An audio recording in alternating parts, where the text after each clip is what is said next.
Menko Bidang Infrastruktur dan Pembangunan Kewilayahan Agus Harimurti Yudhoyono dalam kegiatan sosialisasi program perumahan di Jawa Timur menegaskan, pemerintah berkomitmen memprioritaskan pembangunan dan renovasi rumah bagi masyarakat yang berpenghasilan rendah. AHY menekankan sinergi antara pemerintah pusat dan daerah menjadi kunci utama agar program ini berjalan efektif dan memberikan dampak nyata bagi masyarakat. AHY menekankan pentingnya perencanaan proyek perumahan yang terintegrasi dengan infrastruktur dasar seperti akses transportasi, fasilitas publik, DAB, ruang terbuka hijau. Sangat mendasar, itulah mengapa Bapak Presiden Prabowo Subianto benar-benar memprioritaskan pembangunan juga renovasi rumah rakyat, terutama bagi masyarakat berpenghasilan rendah. Karena sampai dengan hari ini masih cukup banyak masyarakat saudara-saudara kita yang belum punya rumah dan tinggal di rumah yang tidak layak huni. Oleh karena itu berbagai skema insentif untuk meringankan, membantu masyarakat mendapatkan akses pembiayaan terhadap perumahan yang terjangkau, dan ini diharapkan mendapatkan dukungan dari semua pihak karena tidak mungkin hanya dikawal oleh pemerintah pusat. Oleh karena itu terima kasih kepada gubernur, wakil gubernur, para bupati wali kota di Provinsi Jawa Timur. Mari kita kawal terus, dan tentunya selain kita berharap mengentaskan kekurangan rumah, tapi juga bisa menggerakkan ekonomi dengan membuka lapangan pekerjaan yang Heboh di media sosial, penampakan tambang pasir di belakang SMA Negeri 1 Cimarga, Kabupaten Lebak, Banten. Keberadaan tambang tersebut memicu kekhawatiran warga, terutama terkait dampaknya terhadap lingkungan serta keselamatan siswa.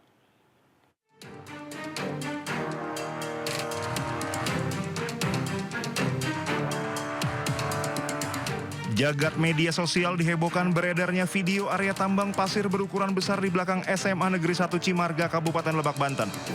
Video ini langsung menuai perhatian publik karena terlihat dengan jelas aktivitas pertambangan pasir yang cukup masif dengan galian yang mengubah bentang alam di sekitar sekolah.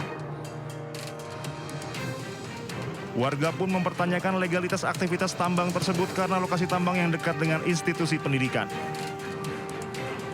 Keberadaan tambang ini memicu kekhawatiran di kalangan masyarakat, terutama terkait dampaknya terhadap lingkungan dan keselamatan siswa.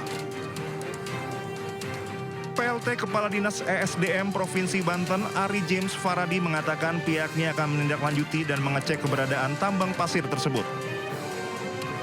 Segala sesuatunya kan pasti izin itu udah ada tentang upaya pengelolaan dan pemantauan lingkungannya. Jadi kita akan melihat apakah itu berizin atau tidak yang pertama. Kalau berizin, kita akan lihat tanggung jawab perusahaan seperti apa terkait dengan good mining practice-nya dan juga laporan-laporan yang harus diberikan kepada kami. Dan kebetulan kami juga lagi dapat surat dari Kementerian SDM untuk mendata kembali sejak tahun 2022 sampai 2025 izin usaha pertambangan, wilayah izin usaha pertambangan apa saja yang ada di Banten. Warga meminta pemerintah Provinsi Banten segera turun tangan dan melakukan investigasi memastikan aktivitas tambang di wilayah pendidikan dilakukan sesuai prosedur dan tidak membahayakan keselamatan publik. Dari Serang, Banten, Maesa Apriandi, iNews melaporkan. Hujan di Jakarta lagi ramai dibahas di media sosial karena disebut mengandung mikroplastik, zat beracun berukuran mikro yang berbahaya bagi tubuh. Badan Riset Nasional pun membenarkan temuan tersebut.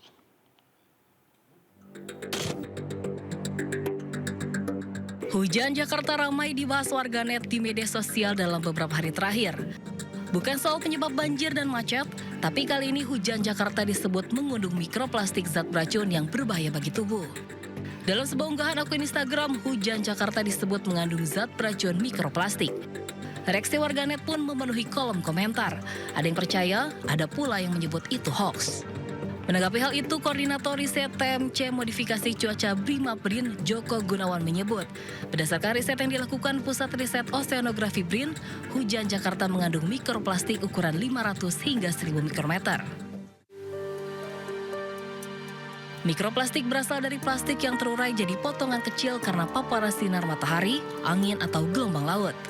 1 jam turun, mikroplastik terbawa air hujan dan masuk ke dalam siklus hidup masyarakat. Hujan mikroplastik ini banyak ditemukan di daerah perkotaan atau di wilayah yang marak pembakaran sampah liar. Dari riset BRIN, hujan mikroplastik beracun bagi tubuh, dapat memicu stres oksidatif, peradangan, dan gangguan metabolik atau imun pada manusia.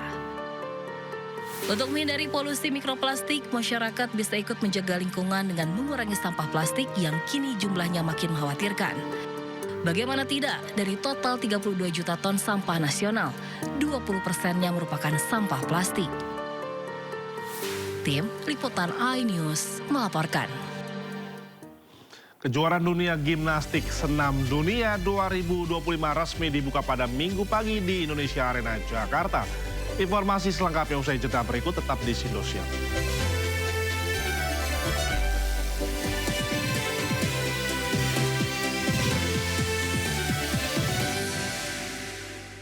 Satu tahun menjadi presiden, Prabowo Subianto mengaku berani berdiri dengan percaya diri. Berkaca dari 1 tahun masa pemerintahannya bersama Wapres Gibran Rakabuming Raka. Saya kira saudara-saudara, saya bisa katakan saya berani berdiri di hadapan seluruh rakyat Indonesia dengan percaya diri karena kita telah buktikan kepada seluruh bangsa dan seluruh dunia bahwa kita dapat menghasilkan apa yang kita janjikan kepada rakyat. Dalam kesempatan yang sama, Presiden Prabowo juga menyampaikan kesuksesan program makan bergizi gratis. Prabowo pun tegaskan komitmennya untuk terus menyempurnakan pelaksanaan program MBG agar tidak lagi ditemukan kasus siswa mengalami keracunan. 4 miliar porsi yang sudah dibagikan. Yang keracunan makan 8.000 kurang lebih. Benar Pak Dadan? Jadi kalau diambil statistik adalah 0,0007 atau 0,0008. Artinya program ini 99,99% berhasil. Jadi di mana ada usaha manusia yang 99,99% berhasil, dibilang gagal. Tapi kita tidak mau ada satupun, tidak boleh ada satupun anak. Ya pemirsa, masyarakat memberikan beragam tanggapan tentang kinerja pemerintahan Prabowo Subianto dan Gibran Rakabuming Raka dalam 1 tahun terakhir. Sebagian masyarakat merasa puas dengan hasil kerja pemerintah. Namun masih ada sebagian masyarakat yang belum puas dengan beberapa program prioritas. Berpihak kepada masyarakat, program MBG, sekolah rakyat dan lain sebagainya sangat mengena kepada masyarakat bawah dan bisa dirasakan walaupun tidak sempurna, di sana sini masih banyak hambatan, rintangan, itu wajar. Karena tidak semua elemen bangsa ini setuju dengan program Bapak Presiden Prabowo Subianto. Paling ngena dan paling dievaluasi sebenarnya ya MBG ya, karena menurut aku itu MBG itu sebenarnya program yang cukup sangat berguna bagi anak-anak sekolah ya. Cuma apa hal yang perlu dievaluasi itu karena kan banyak hal-hal yang kemarin seperti berita yang beredar kemarin kan ada yang keracunan. Kurang puas ya, kayak program-programnya juga kurang sih menurut aku. Kalau tanggapan aku sih, kalau untuk MBG tingkatin lagi. Terus kalau untuk kayak korupsi gitu sih, mending diberantasi.